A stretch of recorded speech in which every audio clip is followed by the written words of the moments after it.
When I discovered my wife was having an affair with my best friend, I was devastated, until I found the hidden camera footage revealing they were actually plotting to take everything from me. For 6 months, I pretended not to know while they believed they were destroying me. But I was recording everything, gathering evidence, and planning the confrontation that would change all 3 of our lives forever. My name is Ethan Rivera, and until last year, I thought I had everything figured out. A successful architecture firm I'd built from the ground up. A beautiful home in an exclusive neighborhood. A 15-year marriage to Natalie, who I'd met in college and had supported through medical school until she became one of the city's most respected surgeons. And a lifelong friendship with Marcus, who had been by my side since we were awkward teenagers dreaming of building skyscrapers. The 3 of us were inseparable: couples vacations, holiday traditions, weekly dinner parties. Marcus was the godfather to our children. He was family. Then came the business trip to Tokyo that changed everything. It should have been the opportunity of a lifetime, presenting designs for a major international development that would put my firm on the global map. The trip had been scheduled for months, with Natalie and Marcus both insisting I couldn't miss it despite it falling on our anniversary. "We'll celebrate when you get back," Natalie had said, kissing me goodbye at the airport. "This is too important to your career." The presentation went flawlessly. We secured the contract, and I decided to surprise Natalie by returning 2 days early. I pictured her face lighting up when I walked through the door, anniversary gift in hand. Instead, I was the one surprised. I entered our home quietly, hearing music coming from our bedroom upstairs. As I approached, I heard laughter, Natalie's familiar giggle, and a deeper voice I instantly recognized as Marcus's. For a moment, I stood frozen, my mind creating innocent explanations. Maybe they were planning a surprise for my return. Maybe others were there too. But as I reached the top of the stairs, there was no mistaking what I was hearing. I should have burst through the door. I should have confronted them immediately. Instead, some survival instinct I didn't know I possessed made me retreat silently to my home office downstairs.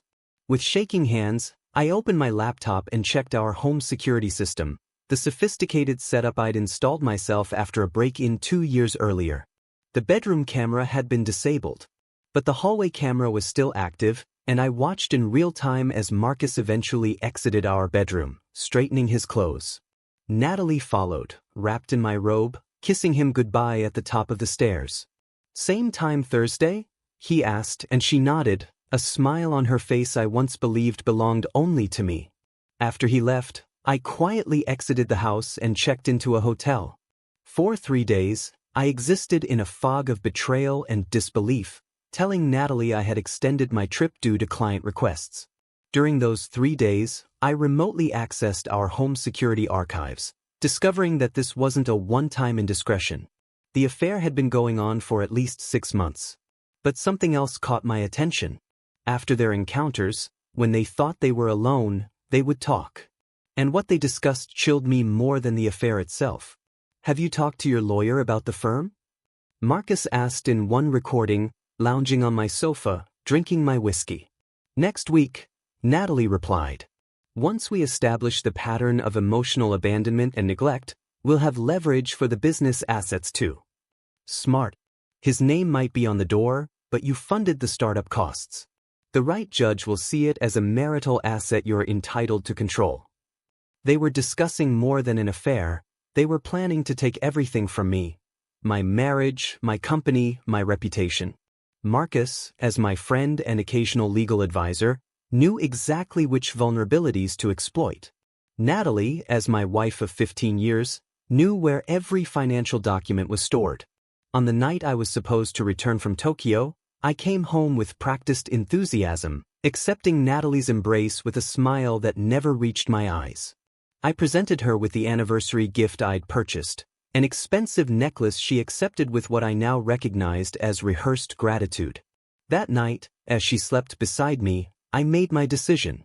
They thought they were the ones doing the deceiving. They were wrong. For the next 6 months, I lived a triple life. To the outside world, I was the same Ethan, dedicated architect, loving husband, loyal friend. I attended dinner parties, hosted clients, and maintained our social calendar without missing a beat. To Natalie and Marcus, I was becoming exactly what they needed me to be: increasingly distant, frequently working late, missing important events, appearing distracted and uninterested in my marriage. I was performing the role of neglectful husband they were creating as their legal narrative. But in secret, I was methodically building an entirely different case. I hired a digital security expert to upgrade our home system, installing additional hidden cameras and recovering deleted footage. I consulted with a divorce attorney in another city, carefully moving assets and documenting every conversation Natalie and Marcus had in my home. I recorded our dinner parties, where I deliberately mentioned business challenges that prompted revealing responses from both of them. Most crucially, I discovered their endgame. Once the divorce was finalized, Marcus would use his position as my company's outside counsel to facilitate Natalie gaining control of my firm through the divorce settlement. They would then restructure it with Marcus joining as partner in my place. They had already discussed which of my clients they would keep and which employees they would let go.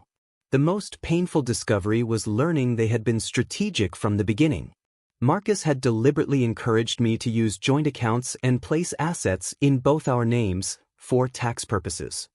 Natalie had suggested refinancing my office building 2 years earlier, using our home as collateral to reduce interest rates. Every financial decision I thought we had made as partners had actually been laying groundwork for my eventual destruction. Through it all, maintaining my composure was excruciating. Kissing Natalie goodbye while knowing where she was going. Clapping Marcus on the shoulder at our regular basketball games while he detailed client meetings I should let him handle. Watching them exchange glances at dinner parties, thinking their secret communications went unnoticed. But the hardest part was the children, our 12-year-old daughter Emma and 10-year-old son Liam, who adored both their mother and their uncle Marcus. Knowing what was coming for our family kept me awake at night, but it also strengthened my resolve. Their future security depended on how thoroughly I prepared. The more I investigated, the more I uncovered. Not only were Natalie and Marcus planning to take my company, but they had been systematically isolating me from my support network. Small comments to friends about my concerning behavior. Suggestions to my parents that I seemed unstable and they should give me space. Messages to colleagues expressing worry about my mental state. They were building a narrative of a man falling apart. A narrative that would support their claims in court and turn people against me before I could defend myself. One night, as I reviewed security footage of them talking in our kitchen, I heard something that made my blood run cold. "What about the kids?" Marcus asked, pouring more wine. "They'll adjust," Natalie replied casually. "Children are resilient. Besides, they already adore you. It won't be a difficult transition once the dust settles." "And if Ethan fights for custody?" Natalie's laugh was chilling in its confidence. "With what evidence?" "We've been documenting his concerning patterns for months. Late nights, missed school events, emotional distance. The right psychologist will interpret that exactly how we need them to." It was surreal to hear them discussing my children as assets to be allocated, obstacles to be managed. In that moment, my pain transformed into cold, precise determination. This wasn't just about me anymore. As my evidence mounted, I made one final, crucial move. I identified the weakest link in their alliance, Rebecca, Marcus's assistant of 5 years. She had always been friendly to me, and I suspected from certain camera footage that she was uncomfortable with whatever she knew about Marcus's activities. I invited her to lunch under the pretense of discussing a project. Once we were seated in a quiet corner of a restaurant far from our usual places, I took a calculated risk. "Rebecca, I need to ask you something and I need absolute honesty. What do you know about Marcus's relationship with my wife?" Her face paled. "Ethan, I don't think I should." "I already know, Rebecca. I have evidence. What I need to understand is how deep the professional misconduct goes."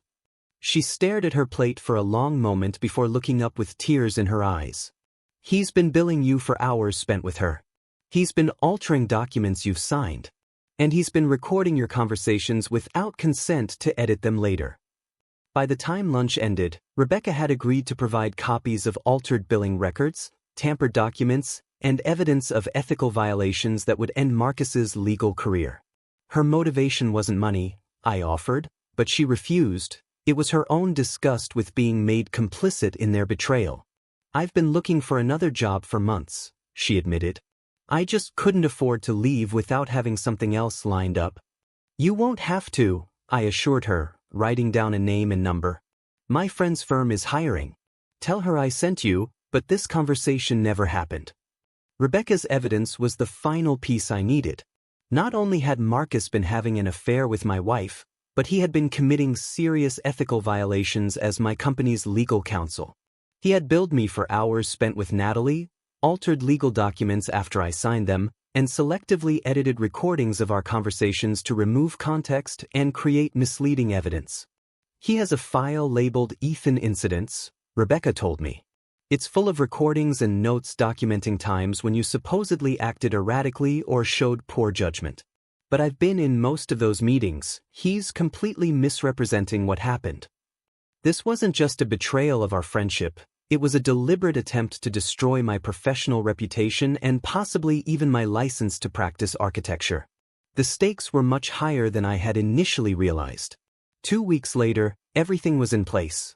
I had transferred my most sensitive projects to trusted colleagues, secured my client relationships with confidentiality agreements that prevented Natalie or Marcus from contacting them, and documented every ethical violation Marcus had committed as my company's counsel.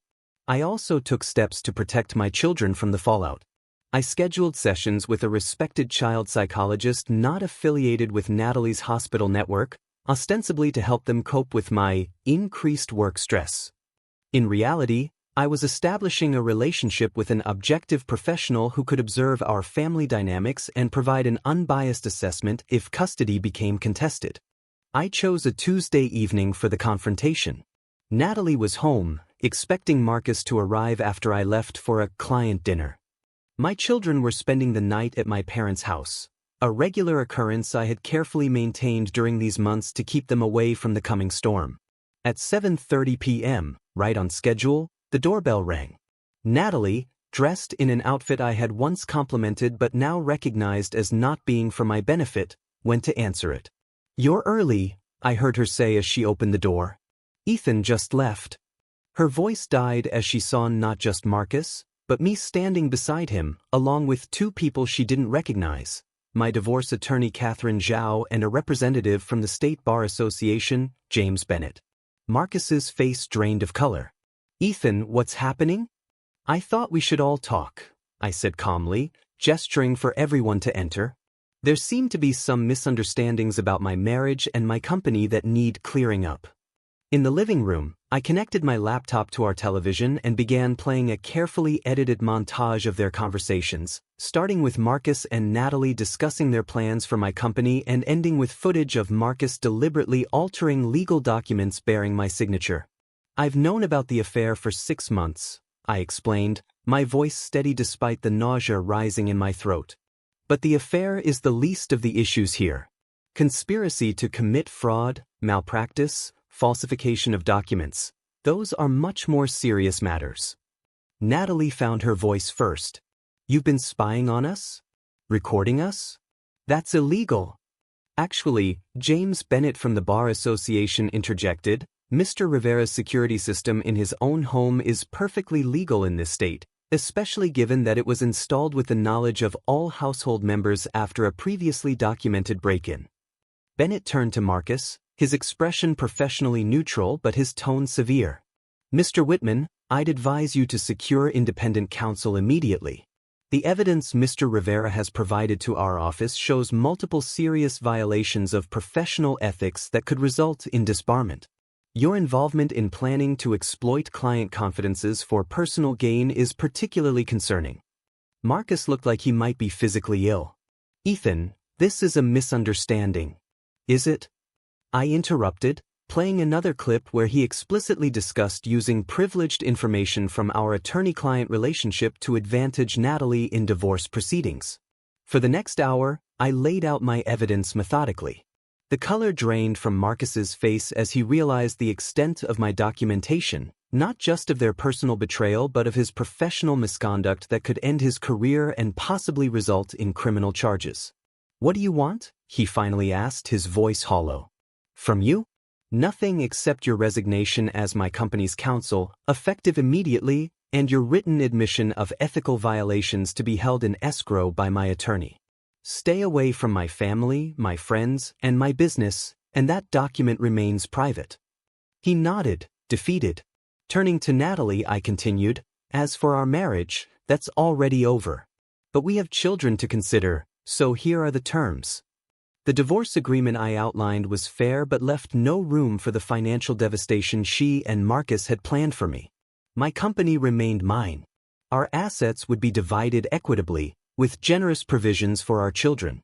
But her attempt to take control of my life's work had failed completely. "You don't have to sign tonight," I said as I finished. "Review it with a lawyer, not this one," I added, nodding toward Marcus, "and we can proceed civilly, for the children's sake." Natalie had been uncharacteristically quiet through most of my presentation. Now she looked at me with a mixture of rage and something that might have been respect. "You played us," she said finally. "All this time we thought. You thought I was oblivious. Convenient, wasn't it? The distracted husband, too absorbed in his work to notice his wife's affair. Exactly the narrative you needed." "The recordings won't hold up in court," she said, though her tone lacked conviction. "Maybe not," I conceded. "But the financial documentation will. The evidence of conspiracy will. And most importantly, the testimony of your co-conspirator might." I glanced at Marcus, who couldn't meet either of our eyes. Professional self-preservation is a powerful motivator. As they left, separately, destroyed not by my actions but by the exposure of their own, I felt no triumph, only profound sadness and unexpected relief.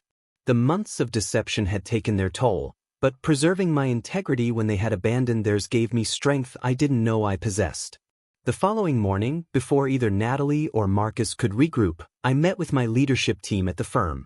I explained that due to serious ethical violations, Marcus would no longer be representing our company, and outlined new security protocols for all sensitive information. "There will be rumors in the coming weeks," I told them. "About my marriage, about Marcus, about the company. I'm asking for your trust and discretion while I navigate this personally difficult time." Their support was immediate and unified. Many of them had worked with me for years, had watched me build the firm from nothing.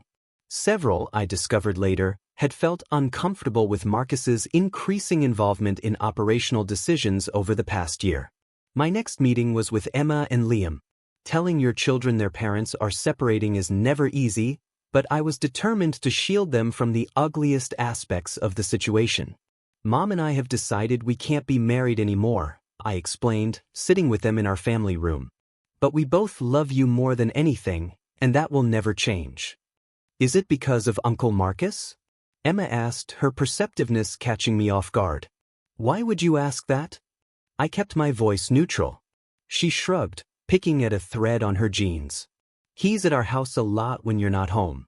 And I heard Mom on the phone with him once, talking about when you'd be gone. Children see more than we give them credit for." I made a mental note to ensure the psychologist addressed what they might have witnessed. "The problems between Mom and me are complicated," I said carefully. "But you don't need to worry about any of that. Our job is to make sure you both feel safe and loved, no matter what." In the aftermath, rumors spread through our social circle. Some painted me as controlling, others as vindictive. Some friends took sides immediately, often without knowing the full story. I didn't correct them. The people who mattered, my children, my parents, my true friends, knew enough of the truth to understand my actions. Natalie moved out the following week, taking an apartment close to the hospital where she worked. Despite her initial anger, she came to recognize that fighting the divorce terms would only lead to more painful revelations. We established a co-parenting relationship that was initially tense but gradually evolved into a functional partnership focused solely on our children's well-being. Marcus left town within a month, his professional reputation in tatters after several clients discovered his ethical breaches through their own channels. The Bar Association opened a formal investigation, eventually resulting in a 1-year suspension of his license to practice law. Last I heard, he'd relocated to Arizona, working as a legal consultant for a development company, a significant step down from his former prestigious position. Rebecca, Marcus's former assistant, thrived at her new job. She occasionally sent me updates on clients we had protected from the fallout, and once forwarded an email from Marcus attempting to extract information about my company's current projects. She never replied to him. 6 months after the confrontation, I received an unexpected call from Natalie. She wanted to meet to discuss something important regarding the children. We arranged to have coffee at a neutral location, a cafe halfway between our respective homes. When I arrived, she was already seated, looking nervous in a way I hadn't seen since our early dating days. After brief pleasantries, she got directly to the point. "I owe you an apology," she said, her words clearly rehearsed but sincere. What Marcus and I planned was inexcusable.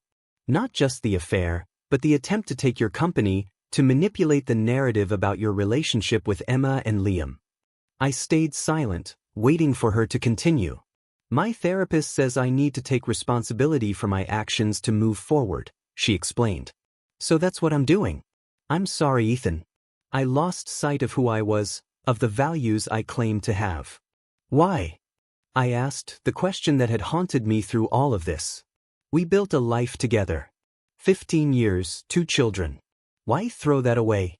And why try to destroy me in the process?" She looked down at her coffee. "I could give you reasons. Feeling undervalued, midlife crisis, the excitement of forbidden connection, but they'd all just be excuses. The truth is, I made a series of terrible choices, and then kept making worse ones to justify the earlier ones." She met my eyes. "Marcus was persuasive. He made me believe you were the villain in our story. And now I recognize I was the one who turned it into a tragedy." She hesitated. "The children miss our family dinners. They've asked if we could try having a meal together occasionally, not as a couple, but as their parents. I told them I'd ask you." It was the last thing I expected from this meeting. But as I considered her request, I realized it aligned with what I'd told Emma and Liam from the beginning, that their well-being came first. "I think we can manage that," I said finally. "For their sake." Over the following months, we established a new normal. Sunday dinners with the children. Cooperative attendance at school events. A unified approach to parenting decisions. It wasn't the life I had planned, but it provided stability for Emma and Liam during a period of enormous change. A year later, my company is thriving. I sold our family home, too full of memories both beautiful and painful, and created separate, welcoming spaces for my children in a new home and at my office. They spend half their time with me, and those days are precious beyond measure. The experience changed me in ways I'm still discovering. I'm more cautious with trust, more vigilant about protecting what matters to me. But I've also found unexpected strength in vulnerability. I share my story selectively with other professionals facing similar situations, offering guidance on protecting themselves legally and emotionally. Natalie and I maintain a civil relationship centered entirely on our children. She's dating someone new, a fellow doctor with no connection to our previous social circle. When she introduced him to the children, she followed the protocol we had established together, respecting the boundaries that allow our co-parenting relationship to function. Rebecca, whose courage in coming forward played a crucial role in my story, recently made partner at her new firm. She specializes in corporate ethics and compliance, a fitting focus given her experience. We occasionally meet for coffee, our conversation never touching on Marcus or Natalie, focused instead on professional developments and her new rescue dog.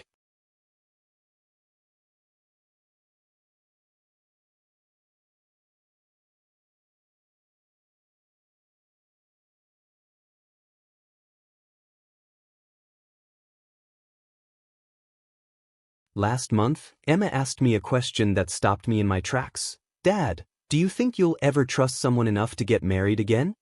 I considered my answer carefully. "I hope so, sweetheart. Trust is like a muscle. It can be injured, but with proper care, it can heal and even grow stronger." Because of what Mom and Uncle Marcus did? She pressed, with the directness only a teenager can master. Life is complicated, I told her. People make mistakes, sometimes terrible ones. But that doesn't mean everyone will make the same mistakes. Part of growing up is learning to trust wisely, not less. She seemed satisfied with that answer, but her question lingered with me. Would I trust again? The truth is, I already had begun to. Not in a romantic relationship, that would take more time, but in my friendship with Rebecca, in my developing co-parenting relationship with Natalie, in my openness with my children about difficult truths. Sometimes people ask why I waited 6 months to confront them, why I lived with the knowledge for so long. The answer is simple. When someone plans to destroy everything you've built, you don't just defend it, you ensure they can never threaten it again. The greatest lesson from this chapter of my life wasn't about betrayal or revenge. It was about patience, strategic thinking, and the quiet power of allowing others to believe they're winning until the very moment they lose everything. As an architect, I understand that some structures need to be demolished completely before something stronger can be built in their place. My marriage was one such structure. What stands in its place now, my relationship with my children, my company, my self-respect, is infinitely stronger for having survived the attempt to destroy it. I don't know what the future holds. There may come a day when I meet someone who makes me want to risk vulnerability again. Until then, I'm focused on rebuilding, not just my life, but my children's understanding of integrity in a world where it often seems in short supply. If there's one thing I've learned, it's that the foundation matters more than the facade. My ex-wife and former best friend created an impressive facade while undermining the foundation of trust beneath it. I'm doing the opposite, building slowly, carefully, with materials tested by fire and found to be unbreakable.